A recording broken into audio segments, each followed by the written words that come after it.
This is Birthing at Home, a podcast. I'm Elsie, your host. I'm a home birth mum of 2 little boys. I'm a mental health nurse and the co-creator of Homebirth Victoria. If you want to learn more about me, the podcast, or my work, check out www.birthingathome.apodcast. Before we begin, I would like to acknowledge the Wurundjeri people who are the traditional custodians of the land I'm recording on in Naarm, Melbourne, Australia.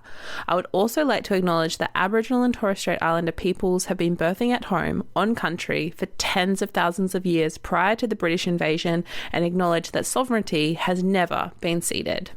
Episode 77 is shared by Jess, who's living on the land of the Wurundjeri peoples. Jess shares her 2 birth stories today, her first birth experience in a hospital, which was really traumatic, and then her beautiful home birth. She also shares her conception journey and her experience of private midwifery care. Having a private midwife for Jess was fantastic during her labour and birth of Iris, but it was also a fantastic support when she chose to go to hospital with her 3rd-degree tear. Enjoy this episode. Welcome, Jess, to Birthing at Home, a podcast. Well, thanks for having me. I'm so excited to be here. Thank you for joining me. I feel like I'm saying this a lot these days, but I read back and saw that you reached out in October in 2024, and it's now the end of July in 2025. So thank you so much for being so patient. Are you able to give a bit of a background to who you are, who's in your family, where you're located? Yeah, sure. So I've got myself and my husband, Rob, a 6-year-old daughter, Daisy, and a 1-year-old, just turned 1-year-old daughter, Iris. And we live in the Dandenong Ranges in Victoria. And I am a postpartum doula, so working with new mamas. I've had the year off to be with my bubba, and I'm just getting back into clients starting next month. So, yeah. Yeah, cool. Amazing. And so Daisy was born in a hospital and Iris was born at home. Correct. Yes. Yeah, cool. So I suppose what did you know about home birth before Daisy? Did you grow up knowing that home birth was an option, or was that only after Daisy? Yeah, good question. I had to really think about this one, but I think it came around during my pregnancy with Daisy. I really wanted a water birth. So, yeah, you know, you go on YouTube and you start looking up water births, and it does tend to all be women birthing at home in water. And so I was inspired by that, and I did think, I thought, I won't do it the first time. I'll just do hospital. I want to be safe. I want to be in the best place possible, you know, so I'll have a hospital birth. Yeah. Also, my sister is a midwife and really quite high up in her role. She's a lecturer at Monash, so she now teaches the next gen of midwives, and she is passionate about physiological birth. And so I had her schooling me basically, which was pretty awesome.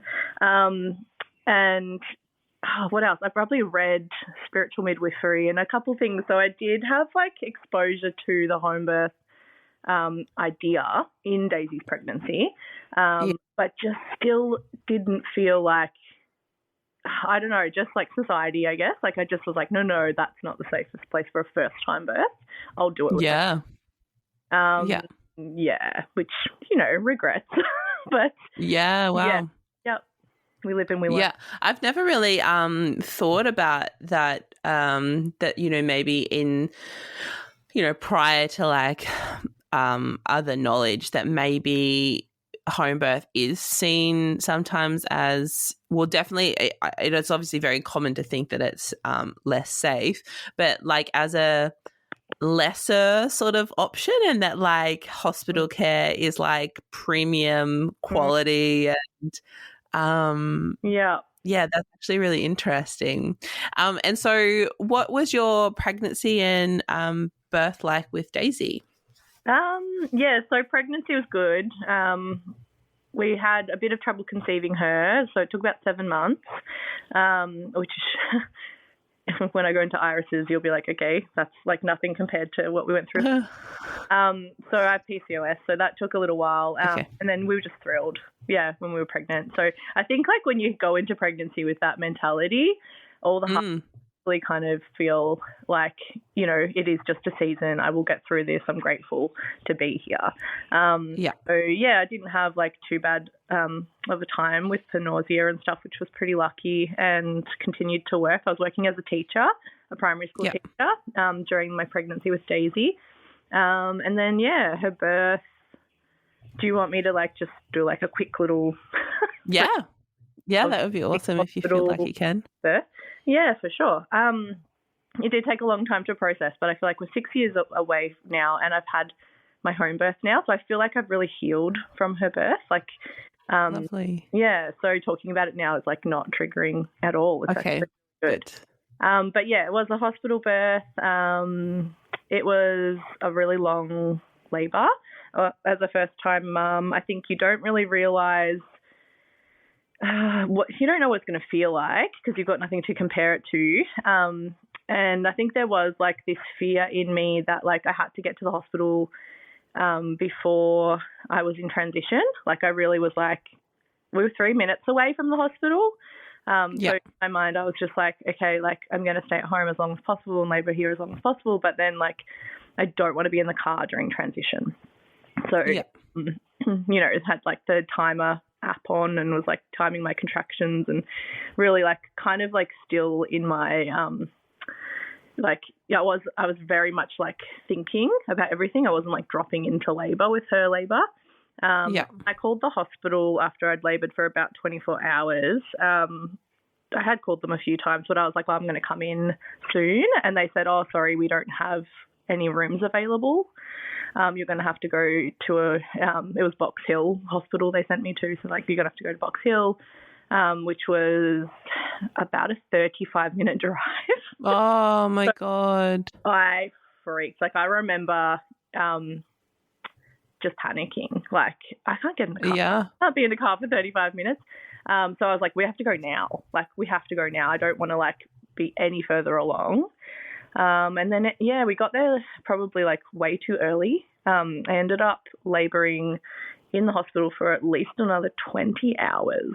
And what? I was on the clock, felt that pressure, like got in there. It was so weird. They didn't like help me. Like, you know how usually they like find the positioning? Because my sister was with me, my midwife sister. So she was like there as my support person, not there as a midwife. So she was very much like trying not to like interrupt wife's flow. And, you know, she was being really respectful. But she was kind of like, oh, that's really strange. They didn't like actually find the positioning of the baby. So it turns out Daisy was posterior. Do some spinning baby things and needed to like change positions. I was labouring in the birth pool a lot.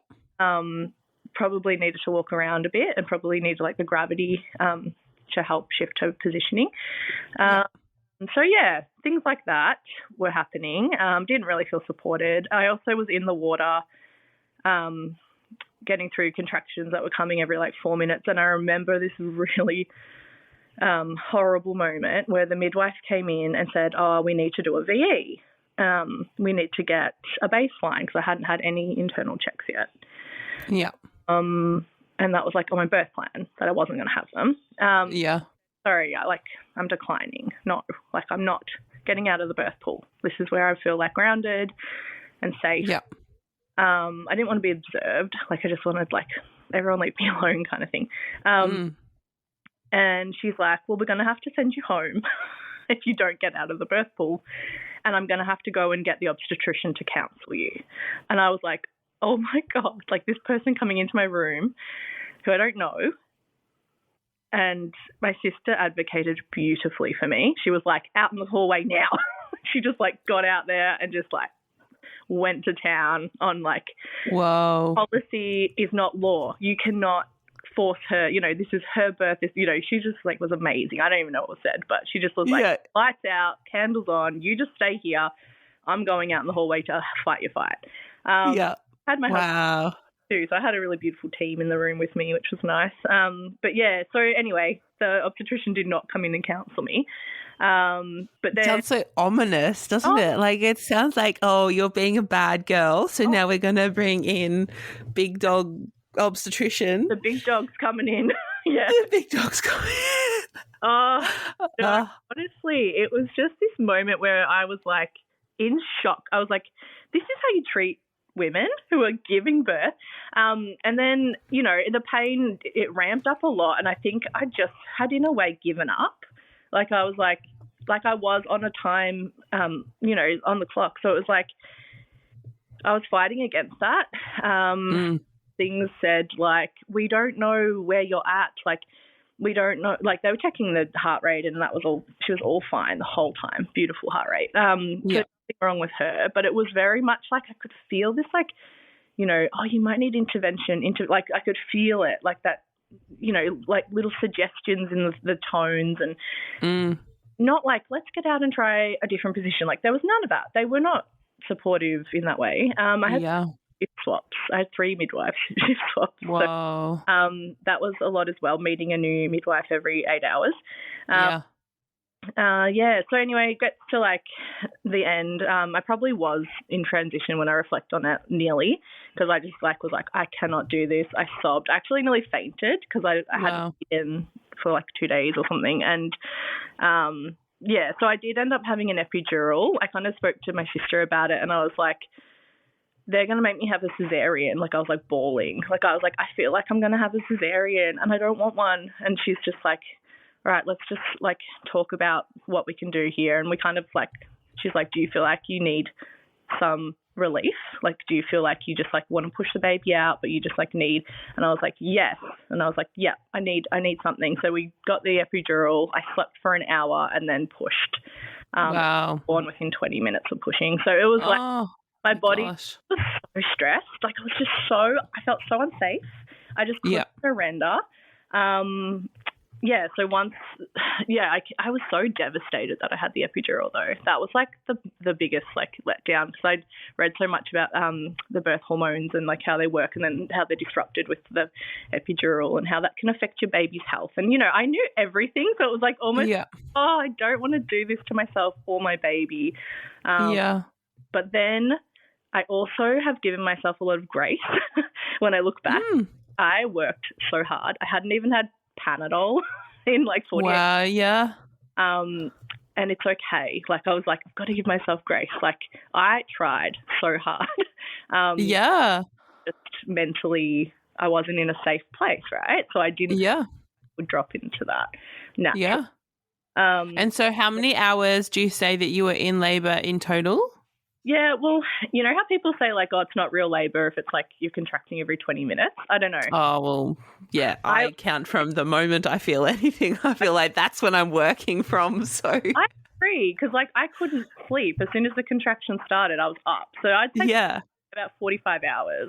Yeah, that's, whoa. Holy moly. And also having to deal with like going to like an extra unfamiliar hospital and also having to deal with a much significantly longer car ride. And to like get through all of that and still be able to get in the water and like labor quite a bit in the water. Like that's quite amazing. I'm just pausing here to let you know that after 2 years of recording, I'll be taking a break from releasing new episodes very soon. I'm really excited to let people know that I am now offering EMDR therapy online and in person in Melbourne. If anxiety, PTSD, grief, intrusive thoughts, or fear is showing up in your life as a parent, soon-to-be parent, or following a traumatic event, EMDR therapy could be for you. If you'd like to know more, please visit my website www.emdrwithelsie.com.au. Thanks, everyone. Yeah, and that's right. I can look back and see some really beautiful positive aspects of that labour and birth because, I was in the water. They've got beautiful birth pools, actually. At, wow. They're stunning. So, you know, that is a positive. And beautiful. I loved contracting in the warm water. It just felt so nice. And yeah, the fact that I really did, you know, put in everything I had to get to like that vaginal birth. Like I was like, no, this is what my body, you know, I can do this. And I did. So yeah, no, there's just elements now that I can reflect on and be like, it wasn't all, you know, doom and gloom. But I did, the third midwife I had, I will not name names, but yeah, just she ended up like fighting with my sister. So she, as soon as Daisy was out, so my sister, I said to her, like, because I was laying my back because I had the epidural, I was like, I want you to be the first one to receive my baby. I don't want the midwives to touch my baby. Like, I don't know them. Yeah. So they were like, okay, that's fine. Like, she can be down there. So anyway, there was the midwife, a student midwife, and my sister, all hands on this baby. And my sister was like taking her hands away going, what? Like, there's too many hands. Like, you know, this is not okay. So yeah, she ended up like just feeling really kind of like she was getting in the way kind of feeling. Yeah.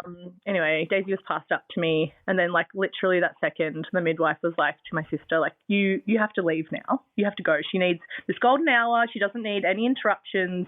Like, it should just be her and her husband. Like, I think she felt really threatened because she was like a very incapable midwife in a lot of ways. Like, she just, I don't know, like she kept getting things wrong. I did not feel safe in her care at all. And yeah, just the way she spoke to me and to my sister was just, disgusting. Yeah. So anyway, holy moly. It's because it's something to do with Iris's birth too. Yeah, of course. Yeah, and so I guess two things. Yeah. And I just am curious every time this happens. Did you ever give like feedback or anything to the hospital about your experience? Absolutely, I did. Good. I had a 3C tear, which sucked. Wow, yeah. And I had surgery, and the obstetrician that came in, or the surgeon, I think they're the same, she was absolutely horrible. She made me cry. She came in and said, take the baby off her, didn't even look at me, didn't acknowledge me as a woman. I was just a perineum that needed surgery to her. That's Whoa. all. Looked down there, prodding, poking. I was screaming in pain, and she was just saying, calm down, and hitting my leg, calm down. So when I put in the complaint, it wasn't actually, I did comment a bit on the midwife, but it was more about the surgeon. Yeah, and the treatment. What? Yeah. Oh my God, that's disgusting. And did you ever get a response? I mean, I feel like a lot of women don't submit things because number one, like, you know, after you have a baby, you're so busy like in baby worlds that you quickly get swept up. And I think, you know, for a lot of women, perhaps, you know, it's easier to maybe push it down or push it away than to have to re-trigger yourself by bringing all that back up to submit something, which is one of a huge issue with obviously the system. But also, how many times, you know, have there been put complaints and feedback and whatever in and nothing changes? So I think that also means that a lot of people don't do it because they think, what's the point? But yeah, I mean, because I also work in healthcare, I would always say it's better to always give the feedback because they have to keep a record of it. So like, you know, well, what was their response? They said they counselled the surgeon. I'm going to say she was an obstetrician, actually. Are they the same? I'm like, yeah, I think so. I think in that context, yes. She was trained obstetrician, yeah. So they counselled her, and apparently she was very apologetic. So they sent back a letter, and it said, like, you know, she was having a bad day or something. But it's like, so you abused a woman because you were having a bad day? That bad day literally scarred me for like 5 years. You know what I mean? Like, I'm healed from it. I can talk about it now without feeling that activation. But absolutely scarred me. It made me What? hate my birth experience so much more. Because, yeah, you know, like, what do they call it? Obstetric rape, which is like sounds pretty extreme, but when they're not speaking to you about what they're doing to your body, it feels like that. It actually feels like that. 1000%.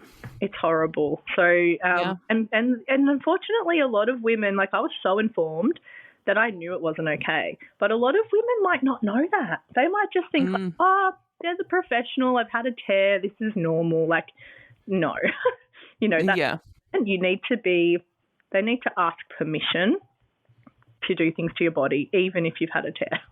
You know, you need medical assistance. Yeah. Unless you're like unconscious. And I mean, even I'm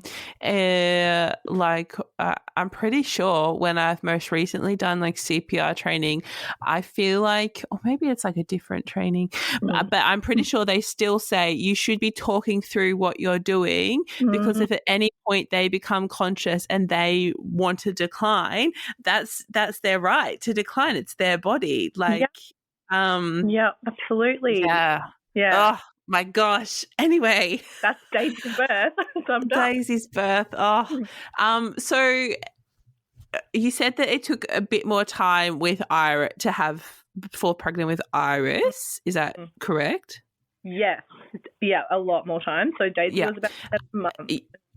Yeah. Iris was, I'm just trying to think, 3 years. Yeah, about 3 years from the first time we tried. Yeah. Oh. And leaving the hospital, I suppose, after Daisy's birth, and I suppose when you started to have those thoughts that I want to have another baby, was home birth like in your mind then, or how did that all come about? Yes, absolutely. So when I was postpartum with Daisy, I decided I was eventually going to become a postpartum doula and completely change career, which didn't happen for a couple years thanks to COVID. That kind of like, of course, the catalyst that pushed me into that role. But yeah, I just feel like I immediately knew home birth was going to be my next birth.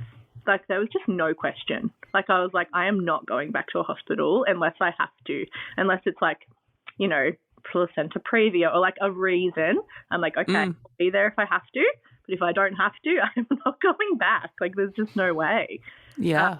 I wanted to be treated with respect and not just as a body. I wanted to be treated as a woman in like a beautiful stage of life who deserves honor and, you know, that sacredness to be like really seen. And I just felt like that wasn't a thing in a hospital. When you're meeting a different midwife every few hours and there's just no relationship. Yeah. That's just not what I wanted. So home birth was even like, in the conception phase was just always there. We were like chipping away, putting like a little bit of money away for it and stuff like that. So it was always there. I had like a savings account called Homebirth. Yeah, cute. So, and did you, I suppose, given it took 3 years, did you want to say something about that journey and how you experienced that? Oh, yeah, definitely. Sometimes I listen to podcasts and I think that, like birth podcasts, I'm like, I wish I talked about the conception journey because it's all part of it, isn't it? Like, yeah. So, I guess I lost a bit of trust in my body during that time because I just didn't understand why I couldn't be like all the other, you know, women you see on Instagram who just like, oh, I'm a day late and they pee on a test and it's like, oh, it's positive. And like, you know, it just felt like, why is it so easy for some people and not for me? Yeah.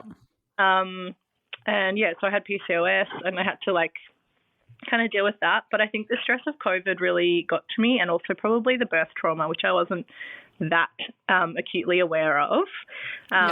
My nervous system was just shot. Like I was raising a baby for the first time in isolation while trying to teach online because I was still primary school teaching for a bit. Then I started setting up a new business during this conception phase, started my postpartum doula training, got clients, which was like so amazing. I was like, oh my gosh, I'm finally where I want to be in my career. But also running a business is stressful. So, Yeah. you know, there's the beautiful aspects of it. There's the beautiful clients, but there's also like the background stuff. So, Yeah. I was completely shot. My nervous system was just done, and I don't think my body was open to conception at that phase. So, just kept plugging along, and then we decided to do some ovulation induction at a clinic in the city. And it just felt so wrong because I'm like a pretty natural person. I don't take Panadol really or anything. Like I mean, I do if I have to, but I love homeopathy and essential oils and all the kind of like the natural, way of living. And I just felt like it went against everything I believed in to put like these, hormones in my body. And, we were pretty, I guess, what's the word? Desperate, maybe is the word at that point. It was really impacting my joy in life, just feeling like, I couldn't fall pregnant. It was taking away from my mothering of Daisy. Like I really felt that. Like I felt really sad for her because I was like, I really want to be present with you, but I just feel so sad. And I had to keep kind of like putting on this happy, brave face for everyone. My husband held a lot of the grief as well. So we went to get some support and some help. We had 3 rounds and it didn't work. Wow. And I said to my spirit baby, I was like, if I am meant to go and do another round, it's $500 a round, so it's not too bad, but it still adds up. Yeah. If I'm meant to go and do another round, I want you just to show me a pink giraffe. I just had this like random thing. And then I was like, if you want me to wait and you're going to come in your own time, show me a purple elephant. So I just picked like 2 random elephants. Wow.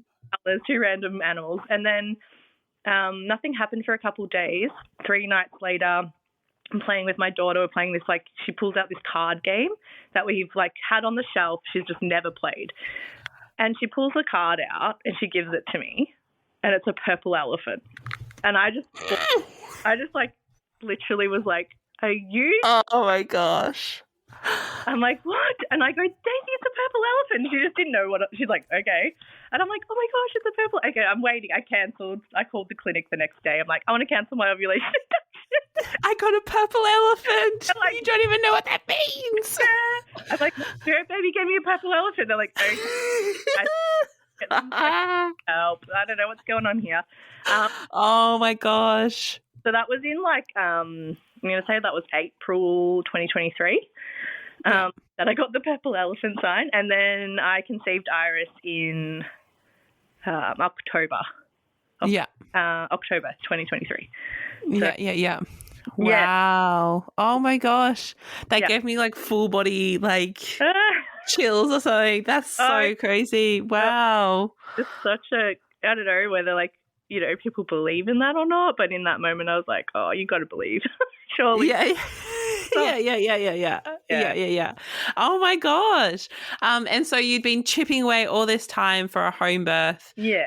So by the time you'd conceived Iris, that was not really a stressor so much for you. No, I mean like we hadn't, like, I was like a couple times like, oh, we need to dip into it, but we never actually did. Like I was always like, oh, that's like very much like not touchable. And, we went on like some holidays and stuff, and sometimes you're like, oh, it'd be nice to just like buy something and dip into the, but it's like, no, just keep it there. So that was fine. We had like, the money put aside, which was really, really helpful. As soon as she was conceived, it was like, email the midwife that I had been like dreaming of having. Like, when you like think about your like future and you're just like, who am I picturing in my birth space? So I guess I can go into that a bit now about please. I'd also like if you feel able to maybe share like if you did anything in particular to sort of work through your birth trauma, and like, did you do that before, like much before you had Iris, or like were you still working through that when you were pregnant with Iris?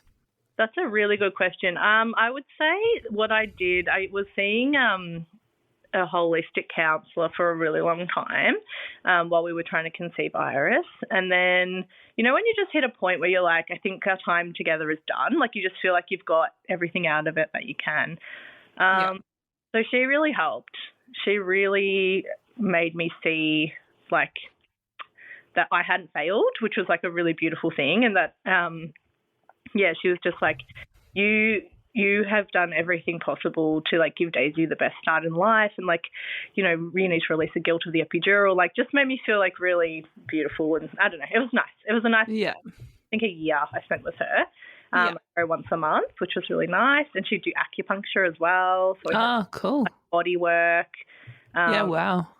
And it got pretty expensive. So I think I was like prioritizing my money elsewhere, and I went and did like fertility acupuncture. So I kind of like swapped to that. Yeah. And then what else? In terms of, I did like a course, an online course, Heal Your Birth, or it's by Dr. Erin Bow. I'm not sure how you say it. Okay.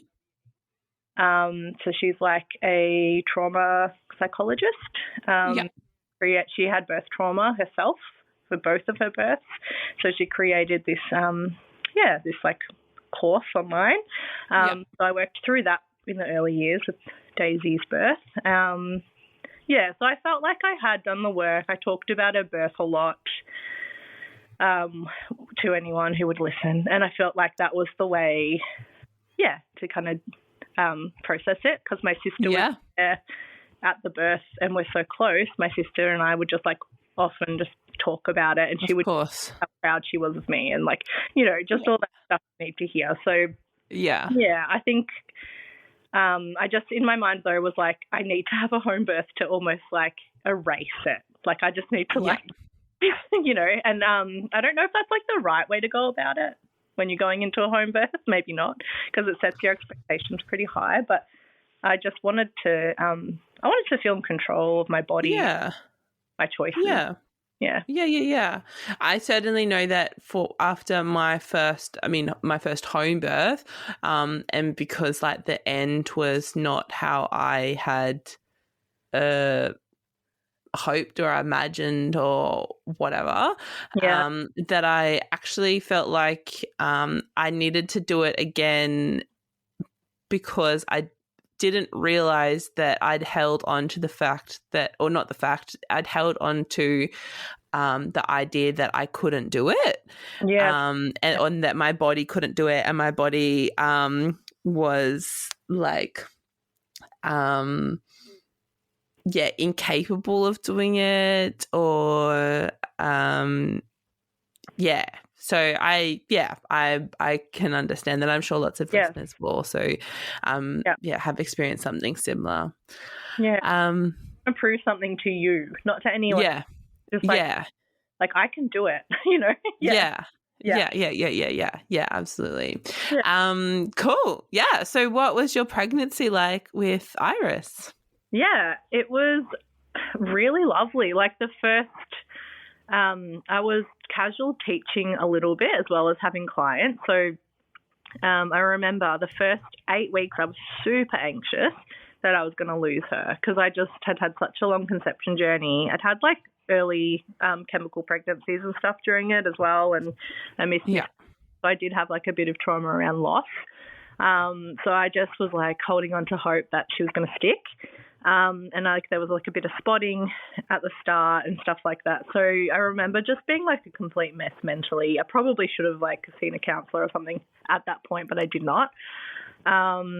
And then when we kind of got to like, I was kind of not going to have scans. I was like, oh no, I probably will just do the 20-week. But I was like, nah, I need to know. Like I need to feel calm about like knowing there's a heartbeat and knowing that this baby's developing. So I did have a 7-week, maybe it's 8-week scan. Once I saw the heartbeat, I did feel a bit calmer.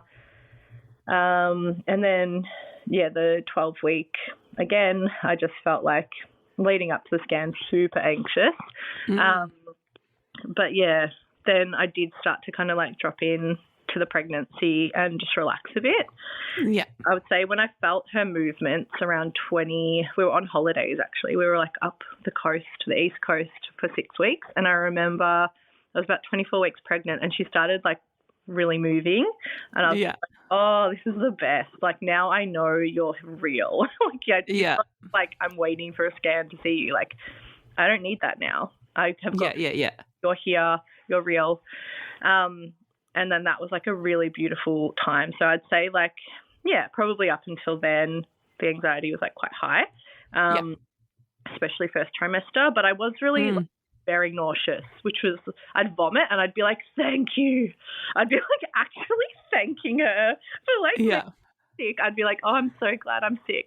And my friends were like, what? You are crazy. Like, don't manifest that you want to be sick. And I'm like, no, this is good. Like, like, you know, I'm not like people with HG. I just don't know how they do it. Like, I just feel, I don't know if did you have HG? No, but like. Although I was very, very sick in my second pregnancy with Frankie, and I feel like I was in bed for like, I don't know. It felt like I was definitely sick until like 16 or 17 weeks. Yep. But it was like debilitating. But I didn't like lose weight. And I feel, or maybe like the guidelines around HG have changed since then. I don't know. But I technically didn't have HG, I don't think. But I couldn't do anything. It was as soon as I would get out of bed, I would feel so nauseous. Like my whole body would be like, it wasn't just something that you could ignore. Like medication didn't hit it. Like eating certain, eating certain foods didn't. It was pretty depressing, really, actually. Yeah. It was pretty horrible. But I can imagine, like, on your journey, in the absence of something like HG, that, like, you've been working hard to have this, and that's, like, a part of that experience, that journey. It is, yeah. So it was funny. Like, every hard symptom I was so grateful for. Obviously, I didn't have HG, so I was very blessed. Very, very blessed. But, still had some bedridden days. Yeah.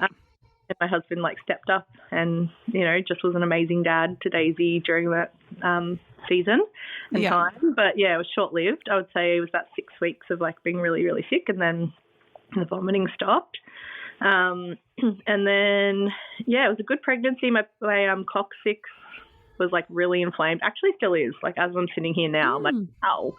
My coccyx is hurting right now. And that's a year later. So, I need to, like, get back into regular chiro, I think, and sort it out. But, I did see a chiro throughout my whole pregnancy. I'd see her fortnightly. And that just made a world of difference. Like, I remember going into the sessions and be so, like, sore in my pelvis, and then she'd just, like, do her magic, and then I'd be like, okay, cool, I've got another 2 weeks where I can cool, get back to it. So overall a really positive pregnancy, besides the anxiety at the start and the coccyx pain. The only thing I would say was at the end of the pregnancy, I had a scare where they thought I had preeclampsia. I don't know if this is jumping ahead a bit, but in one of my private midwifery appointments, she checked my blood pressure and didn't tell me the number because I don't think she wanted to stress me more. But she was like, hey, so the number I just got, I'm just gonna like, let's just chat for a little bit, like just take some deep breaths. I'm going to check it again. And if it's that number again, I'm going to suggest we make a phone call to the local hospital and just see if they can see you. And I was like, oh gosh, I was 37. Okay, Oh, maybe 36. Anyway, so it came back really high. Again, I don't know the number, but she's like, all right, let's just call, see if they can see you. And they weren't that busy. So they, like, I literally pulled up, I snorted lavender. I was like, I am not having preeclampsia. I just was breathing in. Relax. Yeah. Got in there. I had the midwife in charge saw me. She was young and really bubbly and lovely, which was nice. So she made me feel quite calm. She's like, just chill on the bed in this private room and read a book, or don't scroll on your phone, don't look at Instagram because there might be something that makes you stressed. Read your book. And it was so funny. I was reading, I don't know what book was it at the time. I think it was a Rhea Dempsey book, Birth with Confidence maybe. And the chapter I was reading was probably not the right one to keep you calm. I was like, oh no, why am I reading this? She came in and she's like, put that book away. It's just no birth research right now. You just need to chill. So she was actually really great. Took my blood pressure. She's like, oh, it's perfect. She's like, it is perfect. And I was like, oh, amazing. So it's we'll just do a urine test, make sure there's no protein in urine, and we can rule out preeclampsia with a blood test and blah, blah. So took blood, did the urine test. It came up straight away. There was no protein in it. So that was a really good sign. Did my blood pressure another 2 times before I could go home. Perfect every time. Did some bloods. So I'm thinking I'm in the clear. Call my private midwife. I'm like, we're all good. Don't have preeclampsia. We can still have home birth. Woo, kind of all excited. 3 days later, get a call from the hospital. Obstetrician goes, oh, hi, Jessica. I've got your results here. And I'm like, oh, for what? Oh, you know how you did your blood test? You do have preeclampsia. I'm like, sorry, what is that based on? And he's like, oh, you had a high liver function reading. It came out high. So he's like, just based on the fact you had high blood pressure and that is enough for us to diagnose preeclampsia. And I was like, okay, can you just tell me the numbers? And I had an old blood test. I had what's it called? I had a report, an old blood test report. Yeah. And I pulled it out and I said, what are the numbers? And he read it to me and I said, mate, I've had those numbers my whole life. I said, I've got PCOS and that can come up as it's almost like fatty liver or something. Oh, okay. Interesting. So high liver function, something or other. It almost looks like, what do they call it? Non-alcoholic fatty liver. Oh, yeah. Okay, something like that. So it came out as high. So that indication to him was enough to diagnose me. So anyway, I said that. And then he's like, okay, well, you don't have it then. And what? So I went from he's like, oh my gosh, these people just don't understand. I'm like, I'm not having a hospital birth based on a high liver function test. Are you joking? Oh my God. What? So I got diagnosed and then I got undiagnosed all within 1 minute. Oh my God. But if I hadn't advocated for myself and if I didn't know my body, I would have had to have a hospital birth. Yeah. I was like, oh, we were so close, I was nearly there. I was nearly at the end of my pregnancy and then I felt like it was derailing. I was like, oh my gosh. So yeah, I called my midwife the next day and I think I just texted her. I was like, don't have preeclampsia. Thought I did for 1 minute, but we're all good. I'm okay to have a home birth. He's on the phone going, I guess you can have a home birth if you want, like that. And I'm like, yeah, I do want, mate. I do want. So, oh my God, these people. Oh, the drama. I did not have my life at that time, but that's okay. We got through. Oh my gosh, that's wild. Yeah. And so obviously you had an extremely long labor with Daisy. Did you have any particular fears or did you have to work through a fear, I suppose, of that happening again or posterior? Obviously you're seeing chiro, so I imagine chiro sort of came into that working to avoid posterior, but can you speak to that? Yeah, definitely. So I did I don't know if you know, her name's Ange, and she's part of Move and Mama is her program. So she had a session with me. I won a free session with her, which was really cool. Cool. And then she gave me a program. So it was all about baby's positioning because I was really worried about the posterior again. I was like, I don't want to go into labour with a posterior baby. Like, so yeah, lots of like inversions and hip openers and just walking all the time, trying to get like in the best position. So yeah, I did do a lot of like, I tried to like control it, I guess, a little bit, and that felt good. Like being in control, being like I can, I can make a change, a positive change on this.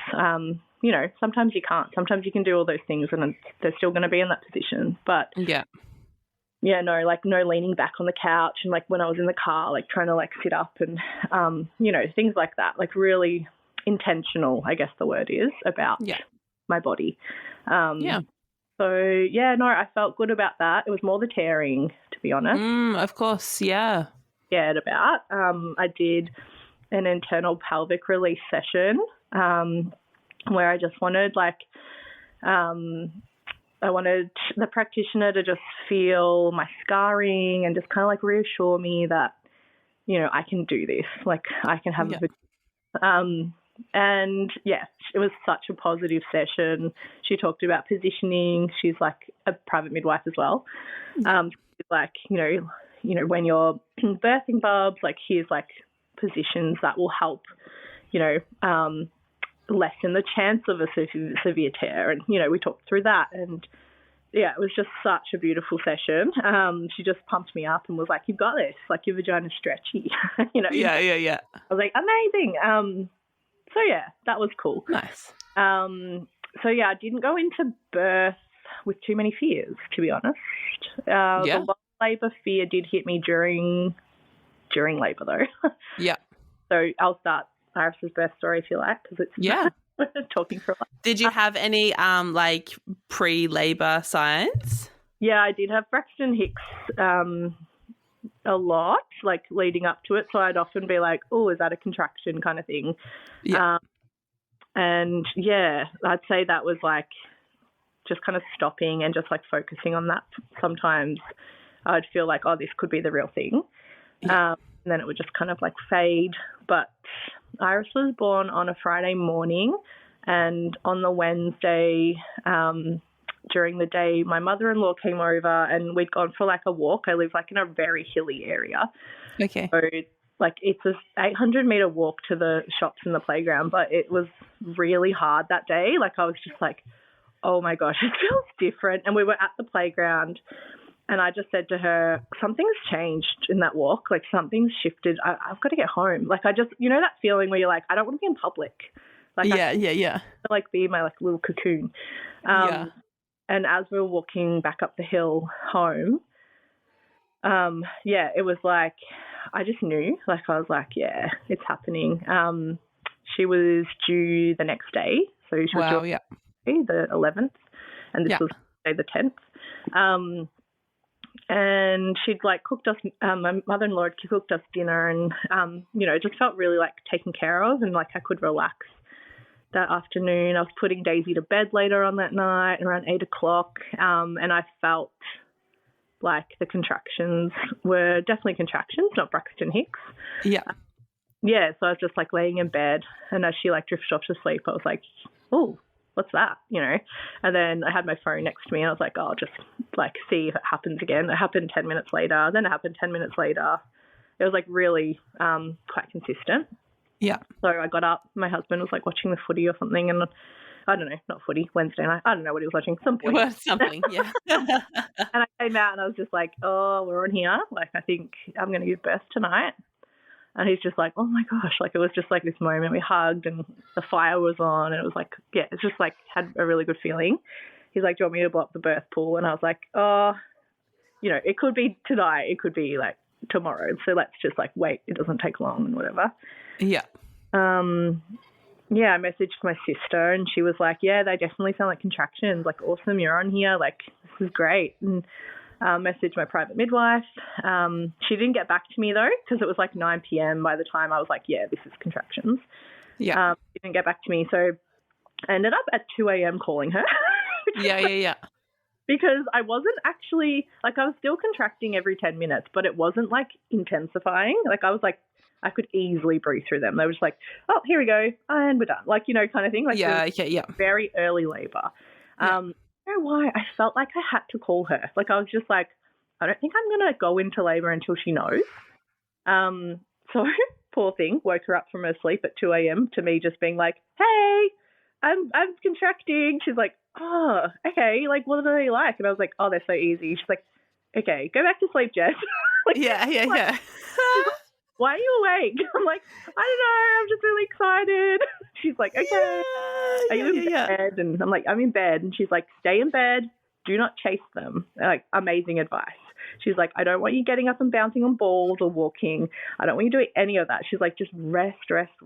And I'm like, all right, amazing advice. So I slept, like I could sleep through them. So they weren't intense or anything. Nice. Then she's like, oh, they might fade or fizzle was the word. They might fizzle when the sun comes up. I'm like, okay. Yeah. I got up for the sun. I went into the bathroom and I like took a photo of my belly. So I was like, oh, this might be the last time. And the sun was like coming up. It was like just such a beautiful moment. I remember being like, I'm going to meet my baby. I'm going to have a home birth. Like just like chills. Yeah. And then they fizzled. They completely fizzled. And they were there, but they were like every 30 minutes. And they were just like so easy for the day. And my sister had said to me, let's go get our nails done because like it's your due date and, that'll be like a really cool thing to do. Like let's just go do something like fun and girly and take Daisy and whatever. Yeah. But I just didn't want to be in public. I was like, I don't want to be, like, I'm still contracting. Like, it just feels weird to be, like, sitting there getting my nails done contracting. Yeah. So anyway, I said, could you come and take Daisy and, like, maybe just give me and Rob some time together? Yeah. So she took her out for, like, a couple hours, which was really beautiful. So me and Rob just had some time at home together. We just, like, watched our show at the time and we were just like, I don't know, just held hands and it was nice. But I was, and then they did start to feel a bit more painful, even though they were like 30 minutes apart. But then it got to like night time and I couldn't talk to Daisy during them. She was like almost annoying me. Like I remember being like, when I'm having a contraction, Daisy, you can't talk to me. Like I remember snapping at her and then I felt really awful. I was like, I'm so sorry. I'm like, I can't like. And I was like, Rob, you just need to, like, take her. Like, I just need to, like, be doing this without her kind of thing. And I really wanted her at the birth. Like, I don't know. I just felt like she was almost distracting me from them. She'd be like, Mom, can we do this? Can you get me a snack, like, during a contraction? And I'm just like, I'm giving birth. I'm trying to, like, get a baby down in my pelvis, mate. Like, bed. I remember like my private midwife saying like, oh, usually when the sibling goes to bed is when it all ramps up. She was like so spot on about everything. So I went, she went to bed and it was late, 9 o'clock. I think because we blew up the birth pool and she was like really excited. So we had like everything set up and ready to go. Yeah. She'd set up like all her little stuffed toys in the birth pool and she was pretending to be a midwife.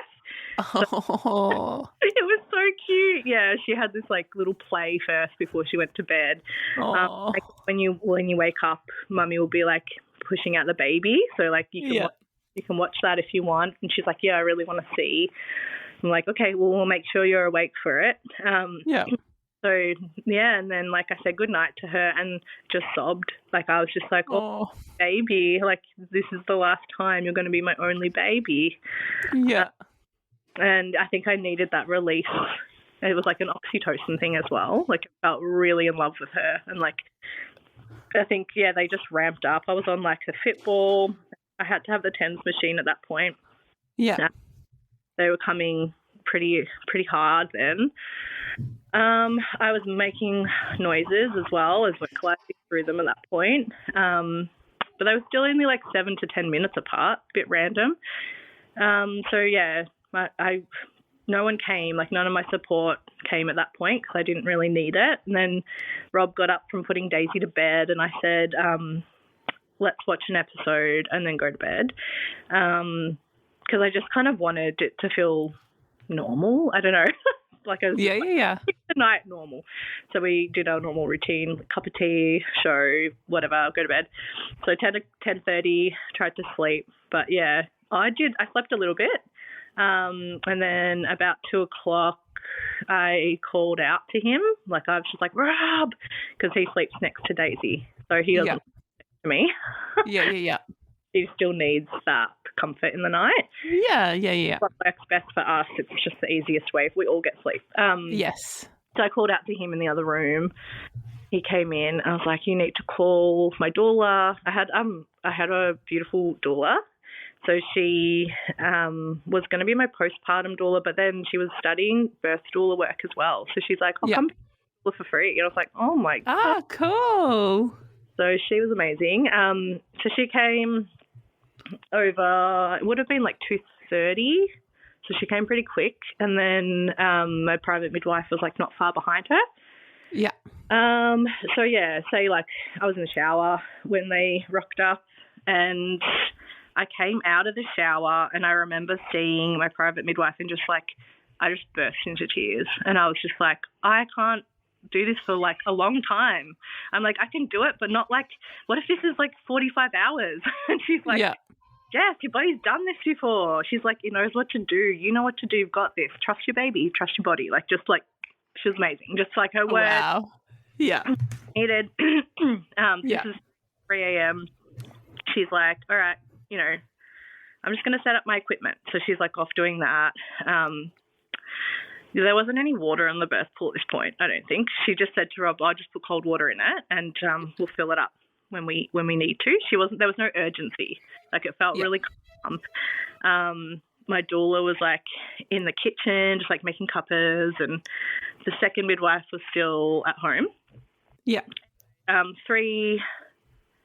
3:30, so half an hour later, my private midwife was watching me contract, and she's like, hey, I feel like me being here is an intervention.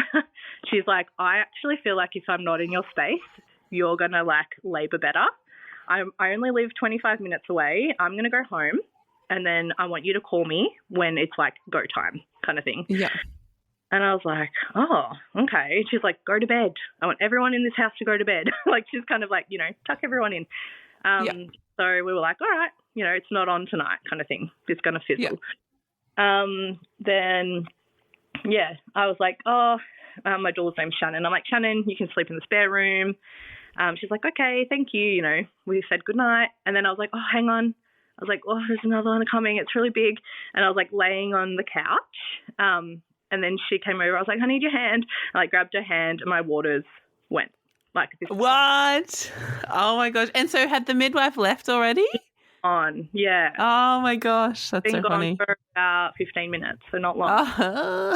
And I was like, oh, that felt different. I'm like, oh my gosh, I think my water's popped. I could hear this pop. And then I'm like, I can feel like a little trickle. Like it wasn't a big gush, but I was like, there's definitely something. So I like waddled off to the toilet, sat on the toilet, and it just gushed. Just wow. Like, yeah, just like so much. And then just like heaps of mucus plug was like coming out, like heaps. I was like, whoa, we're on here. And then I contracted on the toilet and I was like, oh my God. Like it was so different. It was this bearing down. Wow. Like it was like, I'm like, how do I explain it? Like you're trying to hold in a really big poo. But you like you're in public and you want to hold in your poo, but it was like, is that feeling like, I can't. It's just the pressure. Oh my gosh. And then I was like vocalizing so loud, like booing through it. Rob came in to check on me and I go, get out, I'm pooing. And he's like, okay. And then Shannon's like, she's not pooing, she's giving birth. And it's like, I don't know, she was just a bit like, I need to be there. Like, we can't leave her. So I was like, okay, I'm not pooing, fine. I just want to get in the shower. And so, like, I get in the shower. I have, like, 2 massive contractions. I come out, and I'm like, take me to my birth affirmation wall. Like, it was just, like, if something just, like, switched. Obviously, the water's breaking, like, pushed it down. You know, they're into my pelvis. So it just felt like obviously she was trying to come out. But, like, I just was like, I was coping so beautifully, like, you know, a little bit of vocalization, breathing, like, oh, this is so chill. And then it was just like, this is not chill. Like, I was like, I read my affirmations, and there was one that was just like, I can do that again. And I just like did it. And I was like, I can do that again. I can do that again. Just like saying it out loud. And I was just like, this is good. This is good. This is what we need. Like, you know, just like kind of like affirming out loud, like, this is supposed to yourself. Really hard. Yeah, I was like pep talking myself. Anyway, Shannon's like, we need to call the midwife back. And I was like, no, we don't. We let her sleep. She needs to sleep. And then she's just like, you are about to birth a baby. And I'm like, no, I'm not. Like, I just was like, I'm not. Like, you're crazy. This is just like, this is just hard labor. I've got a while to go kind of thing. Yeah.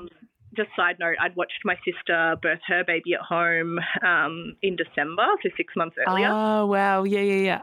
He had a really long, intense labor with this kind of like contraction every 3 minutes. So in my mind, I was almost thinking, no, I watched her do that and now I've got to do this. And hers went for like, you know, however long, 15 hours. So I was kind of thinking, I've got this for 15 hours, like, which was scary, the thought. Yeah. So anyway, they ended up being like, no, Jess, we're calling her. So they called her back. She was only like 20 minutes away, so she turned around and came back. She got here at 4 a.m. And yeah, so then I just couldn't move from the couch. I was just glued to it. They were trying to fill the birth pool with like hot water. Like everyone was like all hands on deck trying to fill the birth pool. I didn't have anyone with me for some of the contractions. I was just like doing it on my own because everyone was very busy. But then I'd scream help. I was like screaming help, and then someone would run over and they'd be like, what's going on? What do you need help with? And I'm just like, help, just stop this feeling. It's enough, help.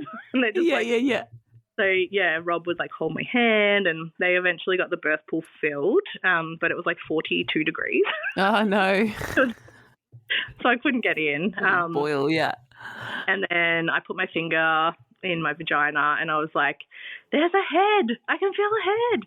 And the midwife's like, how far up is the head? Yeah.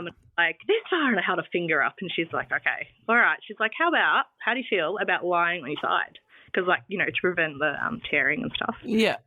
I'd already discussed that with her in our appointments, that side lying, even in the birthing pool, would be, like, really in a good position.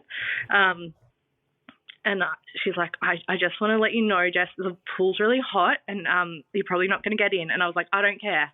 I do not care. I am not moving from this couch. Like, I was just glued to it. Anyway, so, yeah. The pushing was quick.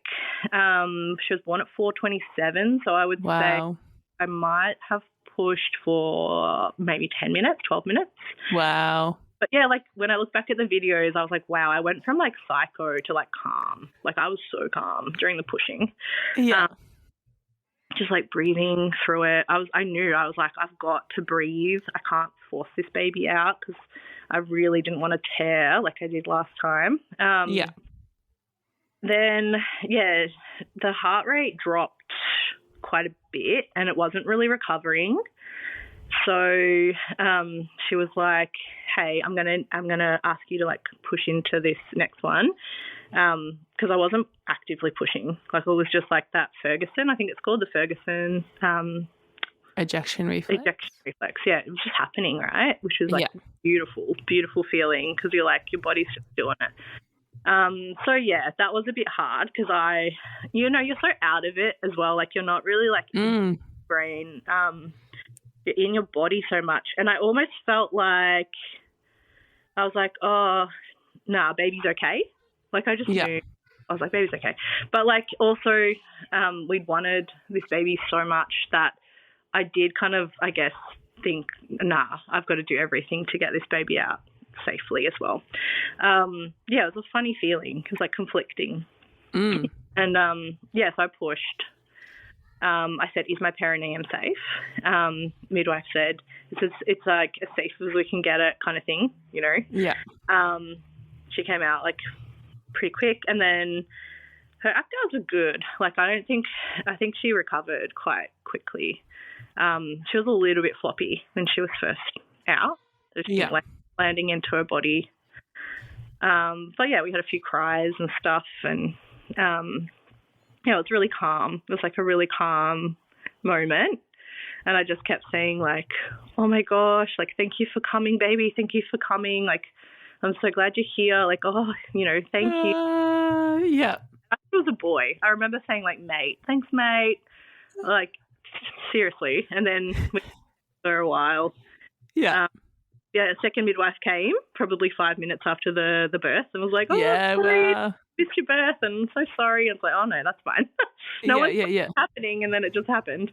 And, yeah, she said something when she walked in, like, oh, look at her.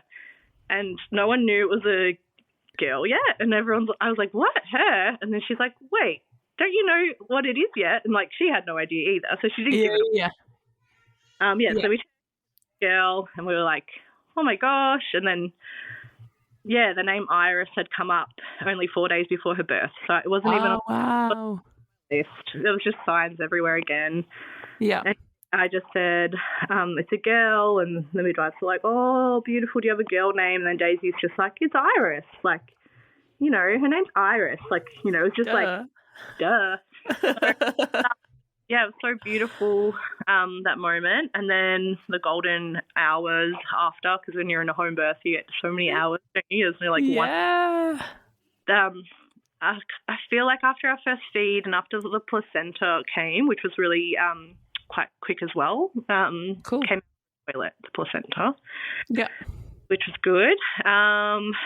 But yeah, then they were like, let's check your perineum. And I was like, oh, Lordy, I'm nervous.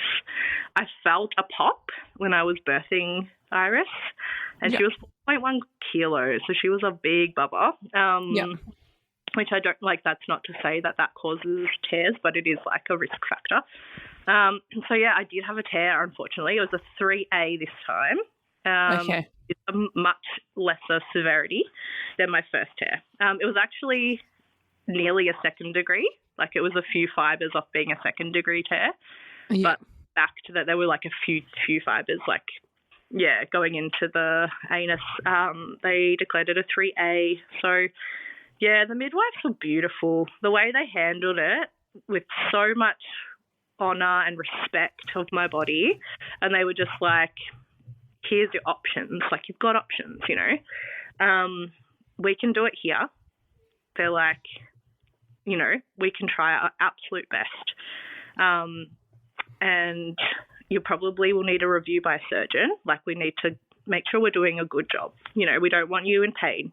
We want you to be able to use your body, and like, or one of us can go with you to the hospital.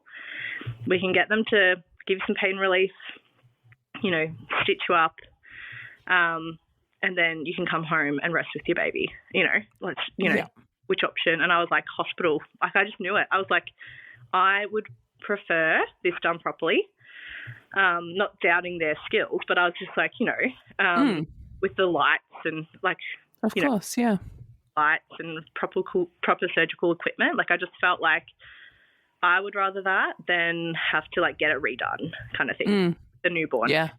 So, conscious decision, informed decision, completely different scenario to the first tear where I just felt completely like disrespected. Excuse me. And then, my private midwife came with me to the hospital, which was so beautiful. So she came, advocated for me, sat with me. She actually ended up getting them to allow me to take Iris into surgery with me. Wow. But I declined that in the end because I just was like, I'm so tired. I'm like, I'm like, once I have the spinal block or the whatever it's called, I'm like, I'm just going to rest because I'm not going to feel a thing. So I'm like, I'm just going to literally sleep on that surgical table. Like, I don't want to like feel like I've got to like hold her and then I'm going to drop her. And I said, like, Rob hasn't had any skin to skin really. So I'm like, it's okay. Like, I'm only going to be gone for 45 minutes. Let's just let him have 45 minutes of skin to skin. I'll come in, I'll feed her and, I'm okay with that. With Daisy, I was separated for hours. It would have been 4 hours in the end. It felt really cool, but this time it was really quick. Yeah. Out of surgery. They wanted me to stay the night, and I declined. I said, no, I've got a private midwife visiting me at 9 a.m. tomorrow morning in my home. Like, I don't need to stay the night. I want to be in my own bed. And so by 4 o'clock that afternoon, I was home again. My doula had made a birthday cake. Wow. Birthday to Iris. And my mother-in-law had made me dinner. They were here when we got here, looking after Daisy. And, yeah, that was more like, you know, I kind of think about the birth in a really positive light. And then the tear, the surgery, I kind of compartmentalize it into my postpartum. I'm almost like, that's like post the birth. So a bit of a rocky start to postpartum, I would say. Yeah. But then I got my, like, snuggle with my newborn in my own bed that night. Yeah. So, like, we went to bed. I was like, good night, Rob, went to sleep with Daisy. Like, I took Iris to bed. I was just like, oh, this is, like, insane. Like, I birthed a baby on my couch this morning. And now she's in my bed breastfeeding. Like, it's just insane. And next morning, I knew we had the midwife coming. We were going to have almond croissants and coffee. Like, you know, like I had this, like, beautiful experience of home birth. The hospital in the end, in one aspect, but that was okay. I was okay with that because I always had said to myself, if I'm in the hospital, I'm meant to be in the hospital. Yeah. There's, like, I'm not going to go willy-nilly. I'm going if I absolutely need to be there. And I did. I did the surgery. It was a really cool surgery, which I'm healing from really well. They've said I probably can't have another vaginal birth, but I don't think we're having any more babies anyway. So if we do decide that, we'll get a second opinion. So cross that bridge. But right now, healing well. I reflect on my birth in a really positive light. It was a great experience. Yeah, holy moly, what a journey. Like spanning, was it 5 years, 6 years? Yeah, so 5 years apart in age they are. Yeah, wow. And I just, like, I don't know why it shocks me, but it always shocks me when people have had such experiences especially in the hospital system. I just think that's, crazy, absolutely crazy, when it can also be like that, where, you know, you're having almond croissants on your couch with your midwife, you know? Like, absolutely. Isn't that the more bougie option? Like, isn't that the best? The safest? You're in your home. There's nothing safer than that. It's your microbes, right? You're not breathing in and touching other people's germs. Like, hospitals are gross. They're not safe in that way. Well, apart from, like, women giving birth, it's full of sick people. 100%. Yeah, we're not sick. We're birthing life. That is, like, the life you'll ever be, right? Yeah. And I'm looking at my couch, like, right now, and what a memory, right? Like, I'm looking at it being like, I fold my washing on that couch. That's my washing couch. But it's also my birthing couch. Yeah. And I'm just so proud of myself. I'm so proud of my body. I'm so proud of my baby girl. Like, we all did it, you know? Yeah. It's amazing. I wish we could have many more because I would than that oxytocin again. But, you know, it is what it is. And if that's the only stories I have, they're pretty special in their own regard. I don't know. It's so beautiful. Thank you so much for sharing, Jess. Yes. Is there anything that we haven't talked about that you wanted to talk about? I feel like there was something. Oh, yeah. So, you know, at the start how I said Daisy's midwife, the last midwife was, like, fighting with my sister. Yes. Yeah. Kind of incapable. Yeah. So, I'm definitely not going to name any names. I'm not even naming the midwives right now. But, so at the start, when I interviewed with this group, they said, oh, look, we've only got 2 midwives available. And guess who one of them was? Oh my gosh. Daisy's midwife from that birth. What? To the appointment, not knowing. And then I heard her name and I came home and I checked Daisy's hospital file and I was like, you're kidding. It's like a really rare name. I'm like, no way. It's her. And I freaked out. I was like crying. Whoa. Like, Rob, I can't have her in my birth. I can't. Like, no. Like, when I think back, it's like she was not a safe person for me. And anyway, I called like my private midwife the next morning and I was just like, I wanted to people please and be like, it's fine. Like, maybe it's meant to be. Like, maybe it's a healing thing. You know, I wanted to be like, not hurt someone's feelings. But I called her and I was like, I can't have her. And it was like a moment of growth for me. It was like out of my people pleasing behavior and stepping to like really owning my home birth and really owning like who I want in my space. And I said, I want this person. And I told her.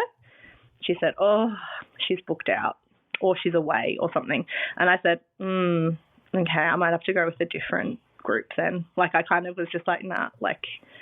And then she called me back. She's like, okay, you've got us both. And I was like, amazing. So like it ended up being who I wanted, who I'd envisioned. And